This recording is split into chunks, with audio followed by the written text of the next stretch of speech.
FCRA bill വർഷകാല സമ്മേളനത്തിൽ പാർലമെന്റിൽ അവതരിപ്പിക്കാൻ കേന്ദ്ര സർക്കാർ നീക്കം. കേരളം ഉൾപ്പെടെ ശക്തമായ എതിർക്കുന്ന സാഹചര്യത്തിൽ ബിൽ സഭയിലേക്ക് എത്തുന്നത് ശ്രദ്ധേയമാകും.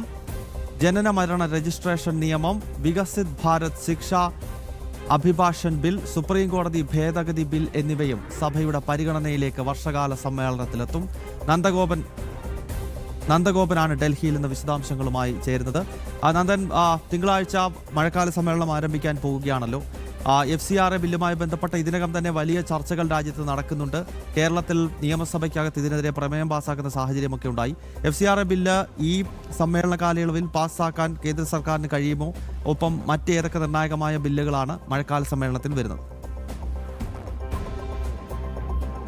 ഗൗതം, ഈ തിങ്കളാഴ്ച ആരംഭിക്കുന്ന വർഷകാല സമ്മേളനത്തിൽ FCRA ബിൽ ഭേദഗതി ബില്ല് കേന്ദ്ര സർക്കാർ അവതരിപ്പിക്കാനാണ് തീരുമാനിച്ചിരിക്കുന്നത്. പ്രധാനമായും ഈ വിദേശത്ത് നിന്നും എത്തുന്ന ഫണ്ട് ദുരുപയോഗം ചെയ്തുകൊണ്ട് വ്യാപകമായി മതപരിവർത്തനവും അതേപോലെ തന്നെ മതപഠനവും ഒക്കെ തന്നെ നടത്തുന്ന രീതി വളരെ വ്യാപകമായി തുടരുന്നൊരു പശ്ചാത്തലത്തിലാണ് ഇത്തരത്തിലൊരു കടുത്ത തീരുമാനത്തിലേക്കൊക്കെ കേന്ദ്ര സർക്കാർ പോകുന്നത്. അതായത് ഈ വിദേശ ഫണ്ട് ഉപയോഗിച്ചുകൊണ്ട് ഒരു തരത്തിലുള്ള മതപരിവർത്തനമോ അല്ലെങ്കിൽ പ്രചാരണമോ ഉണ്ടാകരുത് എന്നുള്ളതാണ് പ്രധാനമായും ഇതിലൂടെയൊക്കെ സർക്കാർ വിഭാവനം ചെയ്യുന്നത്. ഏതായാലും അത്തരം നടപടികൾക്കെതിരെ അല്ലെങ്കിൽ FCRA ചട്ടം ലംഘിക്കുന്ന അത്തരം NGOകൾക്കെതിരെ കർശനമായ നടപടി സ്വീകരിക്കുന്നതിനും അതിൻ്റെ രജിസ്ട്രേഷൻ അടക്കം റദ്ദാക്കുന്ന നിയമം ഉൾപ്പെടുത്തിക്കൊണ്ടുള്ള ഒരു ഭേദഗതിയായിരിക്കും ഇതിലൂടെ ഉണ്ടാകുക. ഒപ്പം തന്നെ ഈ സുപ്രീം കോടതി ജഡ്ജിമാരുടെ എണ്ണം 33-ൽ നിന്നും 37 ഉയർത്താനുള്ളത് സുപ്രീം കോടതി ഭേദഗതി നിയമം 2026 എന്നുള്ള രീതിയിലൊരു ബില്ല് കൊണ്ടുവരുവാൻ വേണ്ടി സർക്കാർ ഉദ്ദേശിക്കുന്നുണ്ട്.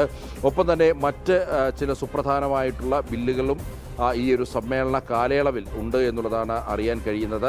അതായത് ഈ 2019 ശേഷം ആദ്യമായി ഈ കോടതി രാജ്യത്തെ പരമോന്നത കോടതിയിൽ നീതിപീഠത്തിൽ ജഡ്ജിമാരുടെ എണ്ണം ഉയർത്തുകയാണ് ഈ സുപ്രീം കോടതി ബില്ലിലൂടെ ലക്ഷ്യമിടുന്നത്.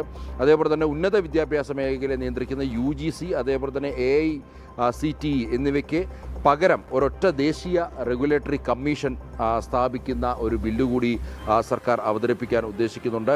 അങ്ങനെ വളരെ കർശനമായ അല്ലെങ്കിൽ വളരെ സുതാര്യമായ ഒട്ടനവധി ഭേദഗതികൾ വരുത്തിക്കൊണ്ടുള്ള വളരെ നിർണായകമായ ബില്ലുകളാകും ഈ വർഷകാല സമ്മേളനത്തിൽ ഇരുസഭകളും പരിഗണിക്കുക. ഗൗതം, ഓക്കെ. ഏതായാലും FCRA ബില്ല് ഈ മഴക്കാല സമ്മേളനത്തിൽ പാർലമെന്റിൽ എത്തുകയാണ്. തിങ്കളാഴ്ചയാണ് സമ്മേളനം ആരംഭിക്കാൻ പോകുന്നത്. കേരളം പോലെ ചില സംസ്ഥാനങ്ങളിൽ ഇതിനെതിരെ വലിയ പ്രതിഷേധം നടക്കുന്നുണ്ട്. എന്നാൽ നിർബന്ധിത മതപരിവർത്തനം ഉൾപ്പെടെയുള്ള കാര്യങ്ങൾ തടയുക, ഒപ്പം വിദേശത്ത് നിന്നും അനധികൃതമായി ഫണ്ട് പല NGOകൾക്കും എത്തുന്നുണ്ടായിരുന്നു. അത് നമ്മുടെ രാജ്യത്തിൻ്റെ ഭാവിക്ക് ഒട്ടും ശോഭനകരമല്ല. ഈ പശ്ചാത്തലത്തിലാണ് ഈ ബില്ല് കൊണ്ടുവരുന്നത്. എന്തായാലും അതുമായി ബന്ധപ്പെട്ട് വളരെ സുപ്രധാനമായ ചർച്ചകൾ പാർലമെന്റിന്റെ ഇരുസഭകളിലും ഉണ്ടാകും. തീപാർന്ന ചർച്ച നടക്കുമെന്ന കാര്യത്തിൽ യാതൊരു സംശയവുമില്ല. നന്ദഗോപനാണ് വിശദാംശങ്ങൾ നൽകിയത്.